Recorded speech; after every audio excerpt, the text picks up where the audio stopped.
A paz do Senhor, povo de Deus. Eu quero nesta tarde expressar minha alegria a Deus em estar podendo aqui compartilhar com os irmãos uma palavra que Deus colocou no nosso coração, que se encontra no livro de Mateus, segundo escreveu o evangelista Mateus, capítulo de número 19, versículo de número 22. Diz a seguinte palavra: E o jovem, ouvindo essa palavra, retirou-se triste, porque possuía muitas propriedades. Nós estamos diante de uma palavra do Senhor Jesus, segundo escreveu Mateus, um dos discípulos, um dos 12 que andava com Jesus.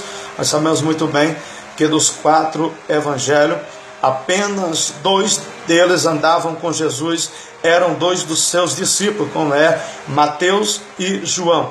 E Mateus, escrevendo esse texto, a qual ele contemplou, a qual ele esteve presente, uma certa feita Jesus estava pregando, e Jesus pregando a palavra, ele é aproximado por um jovem, a qual tem algumas perguntas para fazer a Jesus. Bom mestre, o que eu farei para herdar a vida eterna? Na verdade, o que ele estava perguntando: o que farei para ser discípulo do Senhor, para seguir com o Senhor e chegar à vida eterna? Porque só Jesus tem um caminho, é o caminho, a verdade e a vida. Todos nós sabemos muito bem disso, e este jovem, pelo que parece, também já tinha um pouco de conhecimento. E Jesus replica, conversa com aquele jovem e já começa dizendo: por que me chama bom?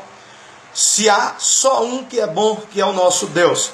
Este jovem chega diante de Jesus e ele já começa com um grande erro, que muitas pessoas têm caído neste erro. Um grande erro que muitos evangelistas, ministros, pastores têm caído neste erro. Muitos ministérios têm caído neste erro. Que erro é este, pregador? É o erro de cair no espírito da bajulação.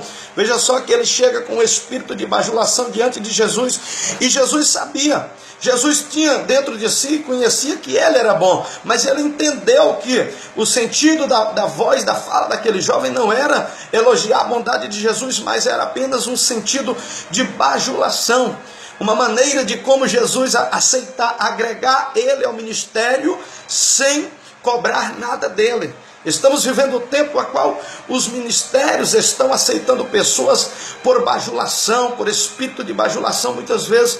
Quantas pessoas, irmãos, estão quebrando a cara, quantos ministérios estão quebrando a cara porque não analisa a vida de quem vai entrar no ministério. Ei, Jesus, a primeira coisa que ele faz, ele analisa a vida do jovem, e ele diz: uma coisa é necessário tu fazer, tu cumpre todos os mandamentos, não furta, não adultéria, não rouba, ama pai e mãe, ama o teu próximo como a ti mesmo. Mas mesmo assim, tu fazendo tudo isso, tem uma coisa que ainda é preciso tu fazer. E ele diz: qual? Vende tudo que tu tem, dá aos pobres, depois vem e me segue. Aleluia. Jesus está falando para aquele jovem, nada mais, nada menos: abra mão do seu eu, abra mão do seu ego, abra mão das suas vontades próprias, abra mão dos seus interesses pessoais, abra mão dos seus interesses familiares, abra mão dos seus interesses financeiros, negue-se a si mesmo, tome a sua cruz e siga-me. Jesus está buscando pessoas que queiram tomar a responsabilidade de verdadeiro homem de Deus, verdadeira mulher de Deus, abrir mão do seu ego, da sua vontade. Ei, quantos ministérios têm agregado pessoas com interesses peculiares, pessoas que são amantes de si mesmo, pessoas que são amantes das suas vontades, e muitas vezes tem causado escândalo à obra de Deus. A obra do Senhor Jesus tem sofrido, e eu não estou aqui para defender ministério A nem ministério B, não estou aqui para defender o evangelho, porque o evangelho é que nos defende, ele não precisa de defensores. Mas eu quero nesta tarde dar um conselho de Deus para você: analise quem está entrando no seu ministério, analise quem está entrando na sua vida, na sua família.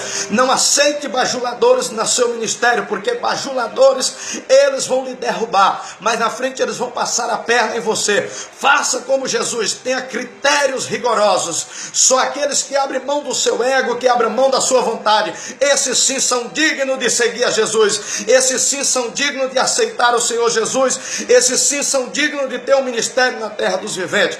Mas pessoas bajuladoras, adoradoras. Irmãos, eu tenho visto tantas pessoas que muitas vezes dizem: eu adoro Jesus, eu gosto de Jesus, e não cumpre a palavra de Jesus, não cumpre o ministério de Jesus. Pode ser pastor, pode ser pregador.